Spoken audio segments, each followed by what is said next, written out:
Hello everyone, welcome once again. My name is Bahadur Mori and I am an English and SS teacher in Southern English Medium School at Patizuna. And today we continue our chapter number 13, India, location, geographical structure and physiography. ठीक है, तो ये chapter हम continue करेंगे. That we going to continue. We are reached at this point neighboring country of India, right? And the previous videos we knew about everything, what exactly our location and longitude, latitude, right? And this chapter and this video we're going to know about neighboring country of India. Okay. So now I'm going to start.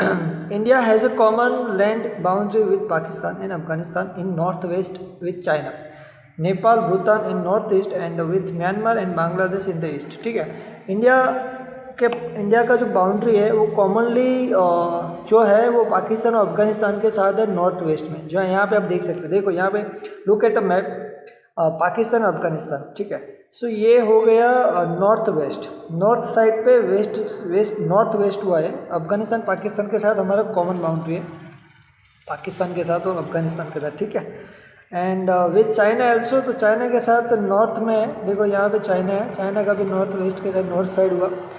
Nepal Bhutan in north east में हुआ, तो कि China Nepal और भूटान को north east में है. China Nepal और Bhutan north east में है. देखो इन नॉर्थ साइड में, ईस्ट साइड के साइड में चाइना के साथ है, भूटान के साथ है और नेपाल के साथ, आप ये मैप में देख सकते हैं. ठीक है, and with Myanmar and Bangladesh in the east, और इस साइड में, पूरे इस साइड में बांग्लादेश और म्यांमार, यहाँ पे देखो ग्रीन में बांग्लादेश है और यहाँ पे म्यांमार है. ठीक है, मैप में देख सकते हो. ठीक है, तो ये this is the common boundaries of India and adjacent countries. ठीक है, तो इंटरनेशनल बाउंड्री के लिए जो ब्लैक लाइन है वो रेड लाइन है स्टेट बाउंड्री के लिए. ठीक है, तो ये रेड लाइन है पूरी स्टेट बाउंड्री है और जो ब्लैक है वो इंटरनेशनल बाउंड्री है. ठीक है, तो दिस इज द मैप. आप ये पूरा मैप मेमोराइज कर लेना, वेरी इंपॉर्टेंस है. ठीक है, अरब से बे ऑफ बंगाल, ठीक है, लक्षद्वीप, पूरा map you have to memorise. ठीक है, draw yourself in your Facebook and you know try to memorise all the details. ठीक है, देन नेक्स्ट है इन द साउथ साइड में कौन सा, श्रीलंका है, मालदीव है, आर आवर मेरी टाइम्स नेबर. ये दोनों कंट्री मेरी टाइम नेबर्स है, श्रीलंका और मालदीव. ठीक है, आप यहाँ पे देख सकते हैं एग्जैक्ट इस साइड पे लक्षद्वीप के नीचे देखो आप, अरब सी है ना, उसके नीचे देखो लक्षद्वीप है इंडिया और उसके नीचे मालदीव है. तो ये मालदीव है और श्रीलंका है इंडियन ओशन के बाजू में, वो हमारे मेरी टाइम नेबर है. India and Sri Lanka are separately by Palk strait and gulf of Mannar. ठीक है, ये जरा अंडरलाइन कर लो. इंडिया और भारत को जो सेपरेट करने वाली चीज़ है वो मन्नार है, गल्फ ऑफ मन्नार है. ठीक है, तो इंडिया और पाकिस्तान को जो, इंडिया और श्रीलंका को जो डिफरेंट करते हैं गल्फ ऑफ मन्नार है. ठीक है, देन उसके बाद है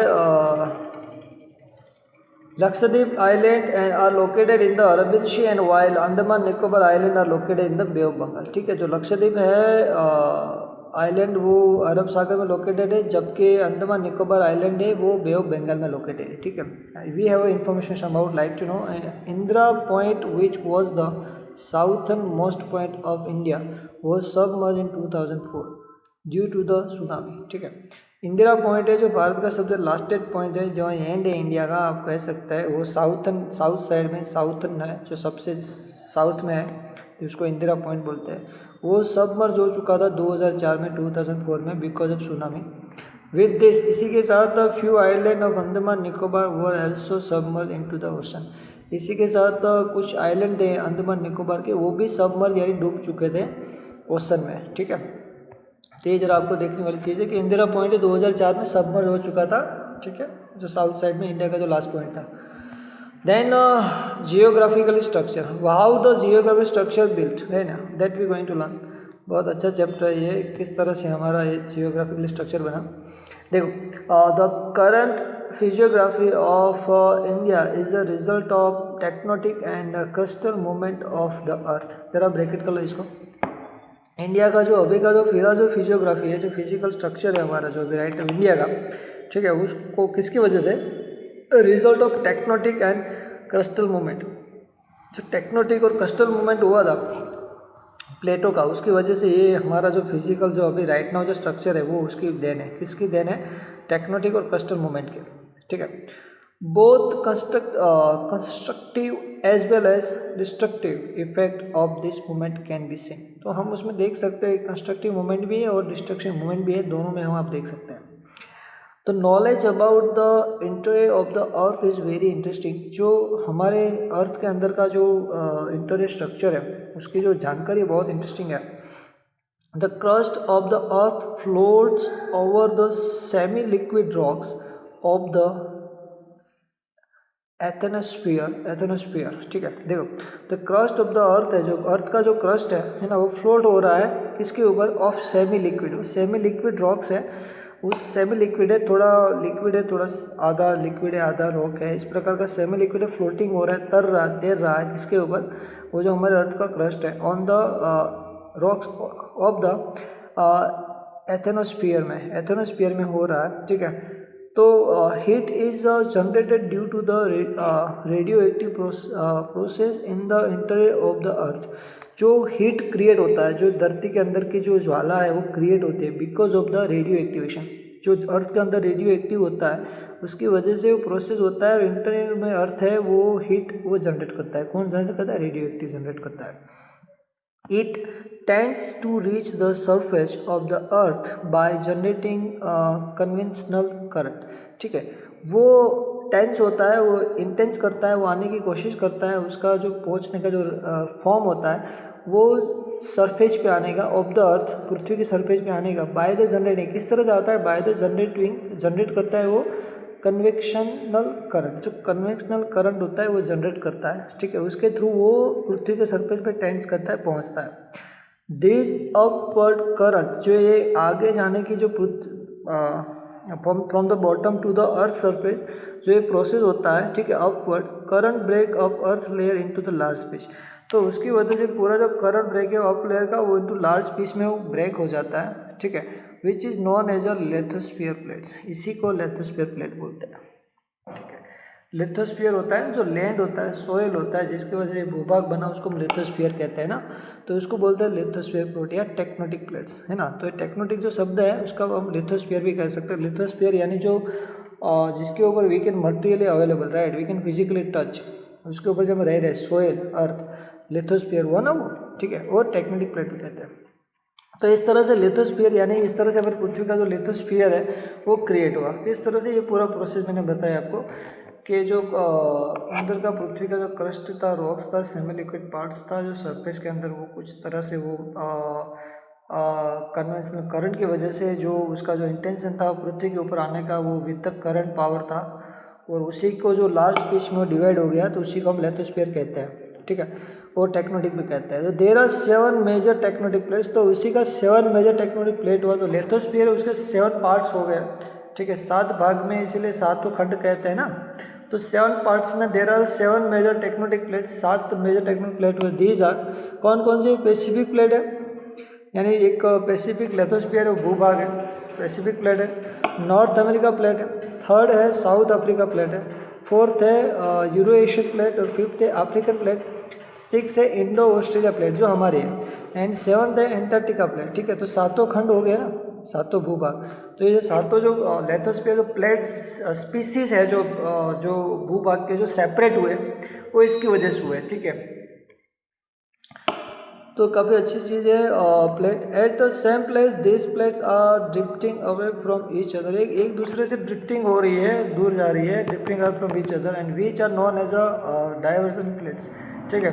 जो ड्रिफ्टिंग अवे हो रही है एक दूसरे से, उसको हम जानते हैं डाइवर्जन प्लेट के लिए। जरा इसको ब्रैकेट कर लेना। यहाँ पर पिक्चर है टेक्टोनिक प्लेट्स यानी लिथोस्फीयर प्लेट्स का। ये देखो डाइवर्जन प्लेट है जो they which plate which are known as a divergent plates, those plates are drifting away from each other, एक दूसरे से दूर जा रही है, उसको हम बोलेंगे डाइवर्जेंट प्लेट्स, ठीक है, डाइवर्जेंट, वो दूर जा रही है, देखो। और ये जो ट्रांसफॉर्मेंट बाउंड्री एक इस साइड पे जा रही है, आप एरो देख सकते हैं, उस साइड पे जा रही है अपोजिट, तो वो ट्रांसफॉर्मिंग है। और जो कन्वर्जेंट प्लेट है जो एक दूसरे में घुल रही है, तो उसको कन्वर्जेंट प्लेट बोलेंगे, ठीक है। देखते हैं आगे क्या लिखा है उसमें। At the some places this plate come closer, कुछ बाद में ये काफ़ी नज़दीक आती है प्लेटें ईच अदर, और which are known as a convergent plate, ठीक है। ये तो what is the convergent plate, तो ये आपका आंसर है, इसको ब्रैकेट कर लेना। तीसरा है due to the divergence and convergence process fold and fold take place due to the fold and fold place. देखो which are the known as a convergent plates, और due to the divergence and convergence, ये divergence वाली plate है यहाँ पे picture में आप देख सकते हैं, और ये कन्वर्जेशन वाली प्लेट है। उसकी वजह से क्या होता है, अब fold and fold take place, तो फोल्ड एंड फोल्ड का वो हो जाता है। Due to the movement of this plates over million of years shape of landform as well as their location have changed. तो इसी की वजह से काफ़ी सारे साल तक, मिलियंस ऑफ ईयर तक ये प्रोसेस रहता है, उसी काफ़ी लाखों सालों तक ये प्रोसेस होता है। उसके बाद जो फिजिकली जो प्लेस है उसका जो लोकेशन है वो चेंज हो जाता है, क्योंकि ज़रा की थोड़ी थोड़ी मूवमेंट में वो मूव करता है। The process of divergence is responsible for all the tectonic and volcanic activity on the earth. जरा इसको अंडरलाइन कर लो। द प्रोसेस ऑफ डाइवर्जेंस, ये जो डाइवर्जेंट हो रहा है, जो मूव हो रहा है अपोजिट, इज रिस्पॉन्सिबल, उसका रिस्पॉन्सिबल है टेक्टोनिक एंड वोल्केनिक और टेक्टोनिकल, इसका रिस्पॉन्सिबल ऑन द अर्थ, ये अर्थ में हो रहा है उसकी वजह से, वोल्केनिक और टेक्टोनिक की वजह से। Wherever this drifting plates have collide with another, ठीक है, वन अनदर, ये जो दोनों जो ड्रिफ्टिंग प्लेट्स है वो एक दूसरे के साथ कोलाइड होती है, टकराती है, एंड इट हैज़ रिजल्ट, उसका जो परिणाम होता है द माउंटेन बिल्डिंग प्रोसेस, ठीक है। जरा इसको ब्रैकेट करो, हाईलाइट करो इसको। wherever these drifting plates have collided, wherever these drifting plates have collided with one another, it has result into mountain building process, ठीक है।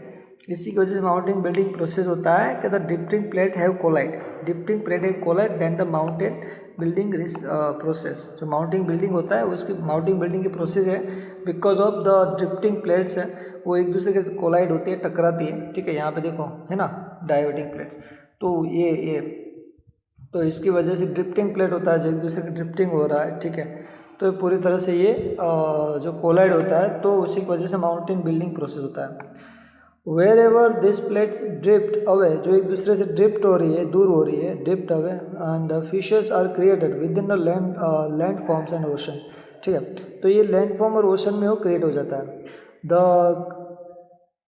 Continent situation along this features are drifting apart continuously, such plates are called divergent plate. तो इसी के प्रकार के plate को diversion plate कहते हैं, जो इस तरह से माहौल क्रिएट करता है, ठीक है। Here the world major plates, यहाँ पे पूरे दुनिया का मेजर प्लेट है। सो हियर आप देख सकते हैं कि यहाँ पे अफ्रीकन प्लेट है, ठीक है, साउथ अफ्रीकन प्लेट है, येलो मार्क्स में नॉर्थन अफ्रीकन प्लेट है, यहाँ पे यूरोशियन प्लेट, यूरोप कंट्रीज़ है, ठीक है। यहाँ पे पैसिफिक ओशनिक प्लेट है, यहाँ पे देखो येलो मार्क्स है, पूरा प्लेट यहाँ पे डिवाइड किया गया है, ठीक है। यहाँ पे यूरोशियन प्लेट है, दूसरा वाला जो यूरोशियन प्लेट, ये वाला जो प्लेट है ना यूरोशियन, ये दोनों ये एक दूसरे से कनेक्टेड है। देखो यहाँ से ये इंडिया के ऊपर चाइना है, चाइना से यहाँ से सीधा रशिया कनेक्ट हो जाता है, पैसिफिक ओशन है, दोनों साइड पे है, सबसे बड़ा ओशन है यूरोशियन। यहाँ पे अमेरिका का जो भाग है रशिया का है, वो दोनों तरफ से कनेक्ट हो जाता है दुनिया में, ठीक है। और ये अफ्रीका प्लेट है, यहाँ पे इंडिया का प्लेट आप देख सकते हैं, ठीक है, ब्लैक मार्क। ये देखो यहाँ पे डिस्ट्रक्टिव प्लेट बाउंड्री, ये डिस्ट्रक्टिव प्लेट है जो काफ़ी है, कंस्ट्रक्टिव प्लेट बाउंड्रीज है, ये सीधी लाइन पे है। और ये एरो वाले हैं ना, जो direction of the plates movement, ये प्लेट का मूवमेंट है वो किस तरह से किस तरफ जा रहा है आप देख सकते हैं। देखो अफ्रीकन प्लेट वो इंडिया की तरफ आ रहा है, इंडो अफ्रीकन प्लेट से वो भी ज़रा ऑस्ट्रेलिया की तरफ जा रहा है, ठीक है। पैसिफिक ओशनिक प्लेट है वो भी इंडिया की तरफ आ रहा है, यूरोशियन प्लेट है वो थोड़ा दूसरी तरफ जा रहा है। तो ये सारी चीज़ें एक दूसरे से अपोजिशन डायरेक्शन हो रही है धीरे धीरे, वो मिलियंस ऑफ ईयर लगते हैं उसमें, ठीक है। उसके बाद है क्या होगा देखते हैं उसके क्या है next. It was a part of the very vast and ancient land mass known as a Gondwana land, इसको अंडरलाइन करो। ये जो पूरा जो India was a part of the very vast and ancient land mass known as a Gondwana land. India का जो ancient time में जो इंडिया का जो भूभाग है, सोइल है, उसको गोंडवाना लैंड कहा जाता है, जो हमारा जो पार्ट है उसको, तो इसको अंडरलाइन कर लो। This large land mass consist of the present South Africa. ये जो पूरा जो लैंड मास है, जो पहले कौन कौन चीज़ों कंसिस्ट करता था, धारण करता था, वो ऑफ द प्रेजेंट अभी के south Africa, Australia and Antarctica, ये पूरी चीज़ ये गोंडवाना लैंड में थी, जहाँ पे इंडिया भी था। ओवर अ पीरियड कुछ समय के बाद the Indo Australia plates started drifting gradually toward the north. तो उसके बाद थोड़े समय के बाद ये पूरा जो Africa, India, south Africa, Australia, सारे अंटार्कटिका सब लोग एक थे। तो थोड़े समय के बाद पीरियड ऑफ टाइम वो इंडो ऑस्ट्रेलिया प्लेट है स्टार्टिंग ड्रिफ्टिंग वो ड्रिफ्टिंग होने का स्टार्ट कर लिया ग्रेजुअली टूवर्ड द नॉर्थ। तो नॉर्थ साइड पे खींचने लगे। अफ्रीका का जो प्रेजेंट टाइम है उससे नॉर्थ साइड पे वो टूवर्ड करने लगे। It is so believe that, ऐसा माना जाता है कि this plate collide with the large Eurasian plate before about 5 crore years. 5 crore से भी पहले जो यूरेशियन प्लेट है, यहाँ पे आप देखो यूरेशियन प्लेट ये वाला, ठीक है, ये यूरेशियन प्लेट है, ठीक है, अफ्रीकन प्लेट है। यहाँ पे पूरा जो मैंने बोला ना एंटार्क्टिका अफ्रीका प्लेट है, ये पूरा एक था। तो ये पूरा उसके साथ यूरेशियन प्लेट के साथ कोलैप्स हुआ, ठीक है, कोलाइड हुआ उसका, ठीक है। तो ये स्टार्टेड ड्रिफ्टिंग, धीरे धीरे नॉर्थ साइड पे जाने लगे और इट वाज बिलीव दैट, ऐसा माना जाता है कि this plate collide with the large Eurasian plate before the 5 years. 5 crore साल से भी पहले ये यूरेशियन प्लेट है उसके साथ उसका टकरा हुआ। Due to the collision between Indo Australia plate, जो इंडो ऑस्ट्रेलिया प्लेट के बीच में कोलिशन हुआ, जो टकरा हुआ, तो एंड द यूरेशियन प्लेट और यूरेशियन प्लेट का the Himalaya mountain system emerge. तो इसी की वजह से हिमालय हुआ। तो इसको ज़रा ब्रेकेट कर लो यहाँ से करना। It is so believe that, यहाँ से लेकर Himalayan mountain system emerge out of the Tethys sea, यहाँ तक कर लेना, ठीक है। सो टेथियस सी है, उसमें से हिमालय का इमर्ज हुआ है। हिमालय उस जो टेथियस करके 5 करोड़ साल पहले जो सी था, है ना, उसमें ये हिमालय बिल्ट हुआ है, इसमें से इमर्ज हुआ है, वो बाहर निकला है। किस वजह से? क्योंकि ड्यू टू द, ऐसा माना जाता है कि जो प्लेट का कोलाइड हुआ, जो लार्ज यूरेशियन प्लेट था, जो 5 करोड़ साल पहले जो उसका कोलिजन हुआ इंडो ऑस्ट्रेलिया प्लेट के बीच में और यूरेशियन प्लेट के और इंडो ऑस्ट्रेलिया प्लेट के बीच में, दोनों के बीच में ये कोलिजन हुआ, ठीक है। तो उसकी वजह से हिमालय माउंटेन है वो इमर्ज हुआ किस सी में से, टेथियस सी में से वो इमर्ज हुआ, बाहर निकला इस प्रोसेस की वजह से, ठीक है। इस तरह से now we have a great Himalaya we can see because of this process. A large valley was formed to the south of Himalaya system, ठीक है। तो पूरी वैली फॉर्म हो गई साउथ हिमालय में, and where in the alluvial sediment were deposited by the rivers flowing from the north and south of it। तो alluvial काफ़ी फल फ्रू जो फर्टिलाइज मटेरियल से फर्टिलाइज जो डिपोजिट हुई because of the this river flowing, उसकी वजह से फर्टिलिटी डिपोजिट हुई। Thus the Ganga plain between Himalaya and the southern peninsula was formed। तो इसी की वजह से गंगा प्लेन, जो गंगा प्लेन है, जो गंगा का जो भूभाग है और ज़मीन है, तो वो बिटवीन हिमालय एंड साउथर्न पेन्यूला, तो उसमें वो क्रिएट हो गया। जो पूरा यूपी, बिहार, उत्तराखंड जो है ना, सभी वो पेन्यूल और गंगा प्लेन जिसको बोलते हैं। A huge volcanic erupted took place into the northwest of the peninsular plateau, as a result of which the western portion of the plateau was disintegrated, was the submerged। तो ये भी पूरे प्रोसेस हुआ volcanic की वजह से। This led to the formation of Arabian Sea। तो ये जो पूरा प्रोसेस हुआ ना ये वाला, the huge volcanic eruption took place in the northwest of the peninsular plateau, as a result of which western portion of plateau was disintegrate, was the submerged। तो उसका डिसइंटीग्रेशन हुआ और उसी की वजह से led to the formation of the Arabian sea. तो Arabian सी का उसका फॉर्मेट हो गया, ये पूरी तरह से मूव हो गया, तो वहाँ पे वो अरेबियन सी फॉर्मेट हो गया। Due to this submerge the western Ghat become the more distinctive. तो उसकी वजह से वेस्टर्न घाट है बहुत ही डिस्टिंक्ट हो गया। तो दस, तो ये हम देख सकते हैं अभी नाउ कि दस a large diversity is seen in the Indian सब कॉन्टिनेंट। ऑब्वियसली इंडियन सब कॉन्टिनेंट, सब खंड है हमारा, इंडियन सब कॉन्टिनेंट में काफ़ी सारी डाइवर्सिटी हम देख सकते हैं, लार्ज डाइवर्सिटी। लॉफ्टी माउंटेन, बहुत ऊंचा माउंटेन है, range are seen into the north, lofty mountain in the north, and many plateaus, summits and passes are seen with the them। बहुत सारे summits plateaus है हमारे पास। Ganga, Yamuna, Brahmaputra rivers flow in the northern plains, there alluvial deposit have form the plain. तो alluvial deposit करते हैं और plane को, जो प्लेन है, जो भूभाग है, लैंड है, उसमें फर्टिलाइज करते हैं। To edge in the form of cards of two sides of the plateaus and coastal plains are situated on the eastern and western side, right। And margin 10, तो India holds a diversity physiography, तो India के जो physiography diversity hold करते हुए धराती है। उसके बाद बहुत फिजियोग्राफिकली डाइवर्सिटी बहुत है। नॉर्थ में हिमालय है, साउथ में सी है, वेस्ट ईस्ट में प्लेटूआज है ना, फिर समिट्स है नॉर्थ साइड में, काफ़ी रिवर्स है डिफरेंट, तो there is a huge different diversity we can see in physiographically in India, right? So this is the exercise, do yourself, from the textbook you will get all answers, so please do proper work and write in your books.